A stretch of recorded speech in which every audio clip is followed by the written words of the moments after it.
Wakil Wali Kota Palembang Fitriyanti Agustinda kembali memantau kesehatan warga Palembang, kali ini di 2 kelurahan di Kecamatan Sematang Borang, Palembang.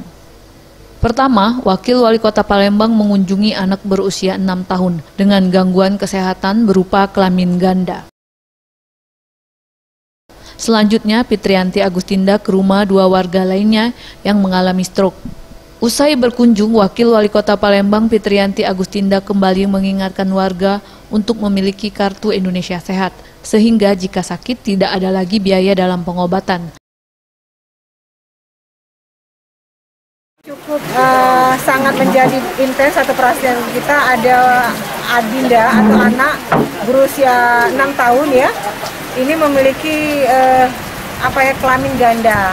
Oleh karena itu langkah yang kita ambil, segera kita bawa ke Rumah Sakit Bari untuk segera diambil tindakan ya, karena mengingat masa depan Rahma ini masih sangat melebar, masih sangat panjang ke depan. Kita ingin supaya sudah ada kepastian apakah Rahma ini nanti memang di statusnya kelaminnya perempuan atau laki-laki. Nanti tim dokter yang akan menentukan. Nah, harapan kami melalui Kartu Indonesia Sehat yang sudah dipegang oleh beberapa warga yang sakit, tidak ada lagi beban biaya yang akan dikenakan.